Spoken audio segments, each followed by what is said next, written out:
What's up guys, Marty here, and I am. So today we're going to be talking about my favorite pieces of gear, top 5. And I don't think it's going to be what you're expecting. So let's head over to the spot and I'll show you guys what they are. So like I was saying, going to go over my top 5 favorite pieces of gear. I try to choose, not the big 3 or whatever, but things that I always have in my pack. Starting off with the Kahtoola Microspikes. These, they're more seasonal usage, but I pretty much carry them with me all year long because whether it's snow, ice, or the trails are super muddy and slippery, these just help you a lot. They save you a lot of frustration and fatigue when you're just slipping and sliding all over the place. I've had these in the winter, almost, mid shin deep, 1.5 deep snow, and they still help you with a lot of grip. I've had these, it was April and just raining every day of the week, and I still wore these out on the trail, and they still get you grip. They got these stainless steel spikes on them. You just slip your toe into the front here, and then just pull this up and under and over onto the back of your shoe. Using ultras, you gotta figure out the best way to do it. For me, I've noticed that if I pull the front so that this part is kind of more over the toe, which is shifted over on ultras, it has worked best for me. But really you just got to figure out what's best for yourself. It comes with this stuff sack, which I keep them in, but I put them rubber side to rubber side, and then just roll them up, and those fit in there real nice and makes them easy to take apart too. Sometimes they get all tangled up together just because there's loose chains and spikes everywhere, but helps protect the pack, and keeps the spikes from damaging anything else. But the only time I pretty much am not carrying this is like the dead of summer. Any other time of the year, I pretty much always have these with me just because I really don't like slipping and sliding everywhere, or when I'm walking through muck, I really don't like just when you're all over the place. So helps you hike a little bit faster, saves you some energy from slipping and sliding. But yeah, these are $70 and about 13.5 ounces for a size large, and I'm a shoe size 11.5. So yeah, number 5 in my top 5. Next up, we got the Big Agnes Pumphouse. So this is a multi-use item. Especially if you're trying to stay lightweight, you want as many multi-use items as you could possibly get. So this doubles as a dry sack and as a way to inflate my sleeping pad. So once you get all your clothes out, you just pull this inner liner out, and now you got this whole thing. So it uses like a weird science effect. I can't think of the name. It starts with a B, but basically it creates a pressure vacuum. So when you blow into it, and then you seal it up, that one quick little breath filled it up with this much air. This end attaches to your pad, so you just pop that off and it slips on, and then you just roll it down and it just puts all that air. So you don't blow a bunch of moisture into your pad, but it saves you a million breaths and a lot of time. For the long wide sleeping pad for my Axle Air, it probably takes 4 of these. I pretty much just keep filling it up, and then eventually this just pops off. And I have found that for me, that's like the perfect level of comfort. But once you're all done with it and you're ready to put it all away, you stuff that inner liner in. I stuff all my clothes in there. I leave this open, then roll it up, and then wherever the clothes are, and then I squeeze all the air out and then seal this up, and then this just clips onto itself. And if you really want to, you could probably hang it. There's a little D-ring there, but I don't know why you would ever do that. And if you really wanted to, you could stuff whatever extra clothes you had in there. Use this as a pillow.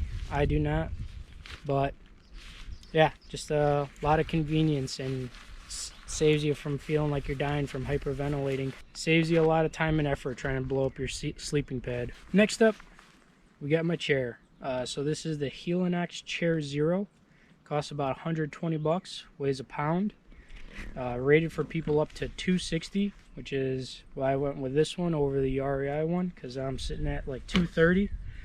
But my flexibility is terrible and I have a lot of injuries, so I can't really sit on the ground for more than 5 minutes at a time anyway. So having a chair is almost a necessity, kind of.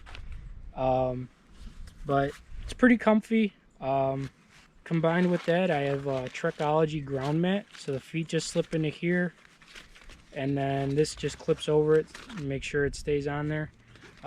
All this does is keeps me from sinking into the ground, you know, being heavier, and if the ground's just a little bit soft at all, I just sink into the ground. And then with that is a Light AF Dyneema stuff sack, made for this chair. I keep it upside down in my pack so that the opening is at the bottom, so if it is raining, my chair doesn't get soaked. But yeah, so not only is it comfy and, you know, keeps me from sitting on the ground, but what I'll do is when I set camp up and I'm pretty much ready for bed, I'll put this right up against my trekking pole, and then I put my backpack on top of that. I feel like that, I don't know, might help with critters getting from into my pack, but more importantly, if it starts to rain or whatever and I close up the vestibule, everything just sits under the vestibule, and then my backpack won't be on the ground getting soaked. But yeah, that's number 3. So runner up is the Patagonia Micro Puff. This is a size extra large, normally about 300 bucks. I got mine on sale for 160, so pretty awesome deal. It's got these pockets on the outside, and then got these huge pockets on the inside. I got the hooded version. I don't wear a beanie, so I really like having hoods. It zips up to your nose, so, you know, it saves me from kind of having a beanie and a buff. But really like this coat. It's synthetic insulation, so even if it does get a little bit wet, it'll still keep you warm. But the extra large weighs about 10.5 ounces, so, you know, the warmth to weight ratio is just through the roof. I actually can't even hike in this because I just get way too hot. So I end up just saving this for pretty much camp or if I need to sleep in. I have used this for fishing adventures, and I've gotten cold like a couple of times, but that was when it was like below 20, lots of wind, and you're like, you know, on water. Hiking wise, I've never gotten cold in this. Really like it, really awesome. And more importantly for me is that Patagonia stuff fits me pretty well. 46-inch chest, you know, 37-inch waist, so I'm tapered the wrong way from the way most things are made, and pretty big in the arms, but this fits me really well and really enjoy it. Lastly, and number 1 in the list, is the Nitecore Nu25. So this is my headlamp. Replace this strap with this section of shock cord. Ends up being about 35 bucks and about 1 ounce. Goes up to 360 lumens with a bunch of settings in between, but just 2 buttons, super easy to use. And yeah, comes with a red light as well, SOS feature, and then also like a floody light. But super easy, battery lasts a while. It's rechargeable, so all you got to do is carry a cable with you. You know, pretty much everyone has a battery bank with them nowadays just because we rely so heavily on electronics. So you don't have to really worry about replacing batteries. But really awesome headlamp, really love this. I don't do a whole lot of night hiking, so I haven't really tested it that much for that, but 360 lumens is plenty. Most of the time I'm either on medium, the floodlight, or using the red light. Hardly ever do I actually use the turbo feature, but I've used this for hiking, for camp, for grilling at home, you know, when there's no lights outside. Use this for trimming the dog's nails so I can, you know, see everything super clearly and don't have to, you know, cut them and mess mess this foot up. I also use it for fly tying because I tie my own flies. So just helps you see whatever you need to when light isn't optimal and really see fine details. One thing though is if I am hiking, instead of wearing it on my forehead, I wear it more like a necklace and then just angle it down.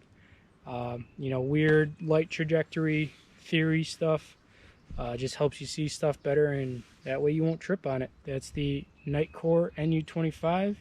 It's #1 on my top 5 favorite pieces of gear. If you liked what you saw, give me a thumbs up. If you have any questions, leave them down in the comments. Links to all the products are in the description.